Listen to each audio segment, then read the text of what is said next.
பரிசுத்த வேதாகமம் பழைய ஏற்பாடு சங்கீதம் 78 அதிகாரம். என் ஜனங்களே, என் உபதேசத்தை கேளுங்கள், என் வாயின் வசனங்களுக்கு உங்கள் செவிகளை சாயுங்கள்.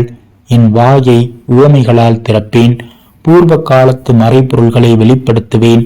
அவைகளை நாங்கள் கேள்விப்பட்டு அறிந்தோம், எங்கள் பிதாக்கள் அவைகளை எங்களுக்கு தெரிவித்தார்கள். பின்வரும் சந்ததியான பிள்ளைகளுக்கு நாங்கள் அவைகளை மறைக்காமல் கர்த்தரின் துதிகளையும் அவருடைய பலத்தையும் அவர் செய்த அவருடைய அதிசயங்களையும் விவரிப்போம். அவர் யாக்கோபிலே சாட்சியை ஏற்படுத்தி இஸ்ரவேலிலே வேதத்தை ஸ்தாபித்து அவைகளை தங்கள் பிள்ளைகளுக்கு அறிவிக்கும்படி நம்முடைய பிதாக்களுக்கு கட்டளையிட்டார். இனி பிறக்கும் பிள்ளைகளாகிய பின் சந்ததியார் அதை அறிந்து கொண்டு அவர்கள் எழும்பி தங்கள் பிள்ளைகளுக்கு அவைகளை சொல்லும்படிக்கும் தேவன் மேல் அவர்கள் தங்கள் நம்பிக்கையை வைத்து தேவனுடைய செயல்களை மறவாமல் அவர் கற்பனைகளை கை கொள்ளும்படிக்கும் இருதயத்தை செவ்வைப்படுத்தாமலும் தேவனை உறுதியாய் பற்றி கொள்ளாமலும் இருந்த முரட்டாட்டமும் கலகமும் உள்ள சந்ததியாகிய தங்கள் பிதாக்களுக்கு அவர்கள் ஒப்பாகாதபடிக்கும் இவைகளை கட்டளையிட்டார். ஆயுதம் அணிந்த வில் வீரனான எப்பிராயும் புத்திரர் யுத்த நாளிலே முதுகு காட்டினார்கள். அவர்கள் தேவனுடைய உடன்படிக்கையை கை கொள்ளாமலும் அவருடைய கட்டளைகளின்படி நடக்க சம்மதியாமலும் அவருடைய செயல்களையும் அவர் தங்களுக்கு காண்பித்த அதிசயங்களையும் மறந்தார்கள்.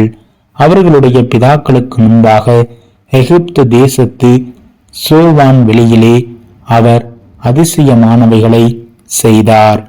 கடலை பிளந்து அவர்களை கடக்க பண்ணி ஜலத்தை குவியலாக நிற்கும்படி செய்தார். பகலிலே மேகத்தினாலும் ரா முழுதும் அக்கினி வெளிச்சத்தினாலும் அவர்களை வழிநடத்தினார். வனாந்தரத்திலே கண்மலைகளை பிளந்து மகா ஆழங்களிலிருந்து தண்ணீரை அவர்களுக்கு குடிக்க கொடுத்தார். கண்மலையிலிருந்து நீரோட்டங்களை புறப்பட பண்ணி தண்ணீரை நதி போல ஓடி வரும்படி செய்தார். என்றாலும் அவர்கள் பின்னும் அவருக்கு விரோதமாக பாவம் செய்து வறண்ட வெளியிலே உன்னதமானவருக்கு கோபம் ஊட்டினார்கள். தங்கள் இச்சைக்கேற்ற போஜனத்தை கேட்டு தங்கள் இருதயத்தில் தேவனை பரீட்சை பார்த்தார்கள். அவர்கள் தேவனுக்கு விரோதமாய் பேசி தேவன் வனாந்திரத்திலே போஜன பந்தியை ஆயத்தப்படுத்த கூடுமோ? இதோ அவர் கண்மலையை அடித்ததினால் தண்ணீர் புறப்பட்டு நதிகளாய் புரண்டு வந்தது. அவர் அப்பத்தையும் கொடுக்க கூடுமோ? தம்முடைய ஜனத்திற்கு மாம்சத்தையும் ஆயத்தப்படுத்துவாரோ என்றார்கள். ஆகையால் கர்த்தர் அதை கேட்டு கோபம் கொண்டார்.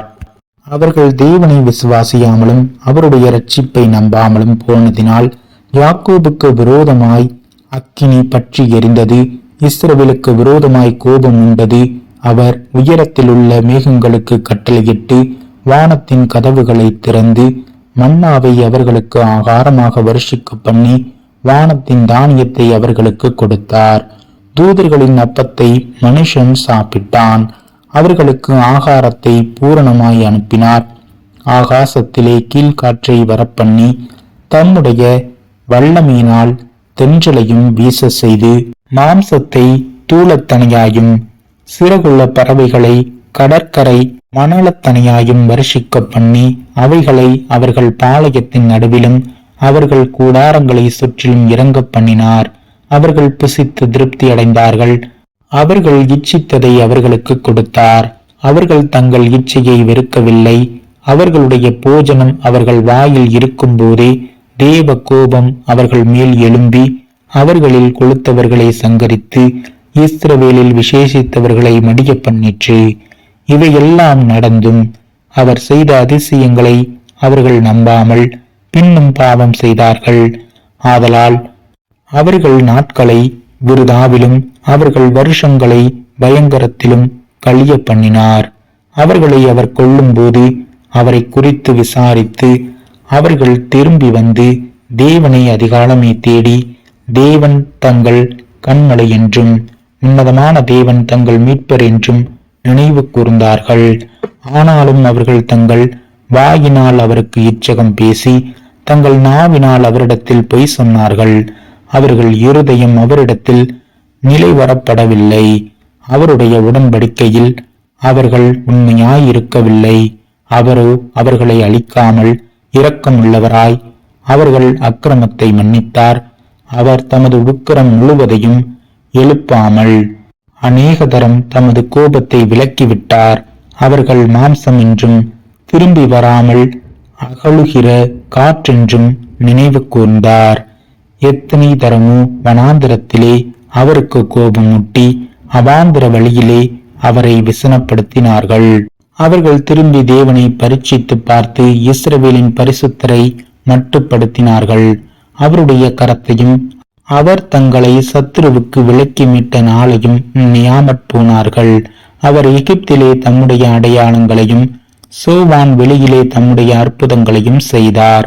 அவர்களுடைய நதிகளை இரத்தமாக மாற்றி அவர்களுடைய ஆறுகளில் உள்ள ஜலத்தை குடிக்க கூடாதபடி செய்தார். அவர்களை அழிக்கும்படி வண்டு ஜாதிகளையும் அவர்களை கெடுக்கும்படி தவளைகளையும் அவர்களுக்குள்ளே அனுப்பினார். அவர்களுடைய விளைச்சலை புழுக்களுக்கும் அவர்களுடைய பிரயாசத்தின் பலனை வெட்டுக்கிளிகளுக்கும் கொடுத்தார். கண் மழையினால் அவர்களுடைய திராட்சை செடிகளையும் ஆலங்கட்டியினால் அவர்களுடைய அத்தி மரங்களையும் அழித்து அவர்களுடைய மிருக ஜீவன்களை கல் மலைக்கும் அவர்களுடைய ஆடு மாடுகளை இடிகளுக்கும் ஒப்புக் கொடுத்தார். தமது உக்கிரமான கோபத்தையும் மூர்க்கத்தையும் சினத்தையும் உபத்திரவத்தையும் தீங்கு செய்யும் தூதர்களையும் அவர்களுக்குள்ளே அனுப்பினார். அவர் தம்முடைய கோபத்துக்கு வழி திறந்து அவர்கள் ஆத்துமாவை மரணத்துக்கு விலக்கி காவாமல் அவர்கள் ஜீவனை கொள்ளை நோய்க்கு ஒப்புக் கொடுத்தார்.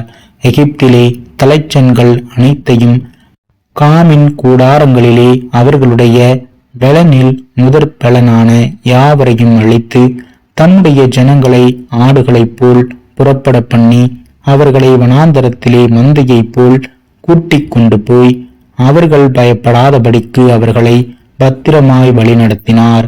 அவர்கள் சத்துருக்களை கடல் மூடி போட்டது. அவர்களை தமது பரிசுத்த ஸ்தலத்தின் எல்லை வரைக்கும் தமது வலது கரம் சம்பாதித்த இந்த பர்வதம் மட்டுக்கும் அழைத்து கொண்டு வந்து அவர்கள் முகத்திற்கு முன்பாக ஜாதிகளை துரத்திவிட்டு தேசத்தை நூல் போட்டு பங்கிட்டு அவர்களுடைய கூடாரங்களில் இஸ்ரவேலின் கோத்திரங்களை குடியேற்றினார்.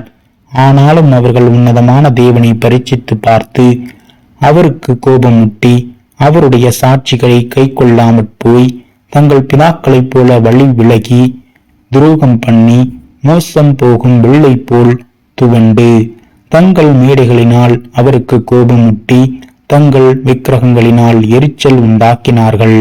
தேவன் அதை கேட்டு உக்கிரமாகி இஸ்ரவேலை மிகவும் வெறுத்து தாம் மனுஷருக்குள்ளே போட்ட கூடாரமாகிய சீலோவில் உள்ள வாசஸ்தலத்தை விட்டு விலகி தமது பலத்தை சிறையிருப்புக்கும் தமது மகிமையை சத்ருவின் கைக்கும் ஒப்புக் கொடுத்து தமது ஜனத்தை பட்டயத்துக்கு இரையாக்கி தமது சுதந்திரத்தின் மேல் கோபம் கொண்டார். அவர்கள் வாலிபரை அக்கினி பட்சித்தது. அவர்கள் கன்னியா ஸ்திரீகள் வாழ்க்கைப்படாதிருந்தார்கள். அவர்களுடைய ஆசாரியர்கள் பட்டயத்தால் விழுந்தார்கள். அவர்களுடைய விதவைகள் அளவில்லை.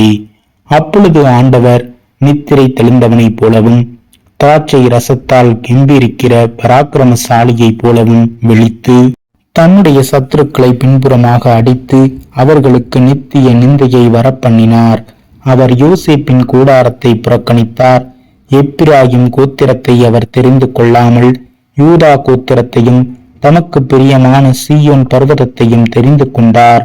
தன்னுடைய பரிசுத்த ஸ்தலத்தை மலைகளைப் போலவும் என்றென்றைக்கும் நிற்கும்படி தாம் அஸ்திபாரப்படுத்தின பூமியைப் போலவும் கட்டினார். தன்னுடைய தாசனாகிய தாவீதை தெரிந்து கொண்டு ஆட்டு தொழுவங்களிலிருந்து அவனை எடுத்தார். கரவலாடுகளின் பின்னாக தெரிந்த அவனை தம்முடைய ஜனமாகிய யாக்கோபையும் தம்முடைய சுதந்திரமாகிய இஸ்ரவேலையும் மீட்பதற்காக அழைத்து கொண்டு வந்தார். இவன் அவர்களை தன் இருதயத்தின் உண்மையின்படியே மேய்த்து தன் கைகளின் திறமையினால் அவர்களை நடத்தினான்.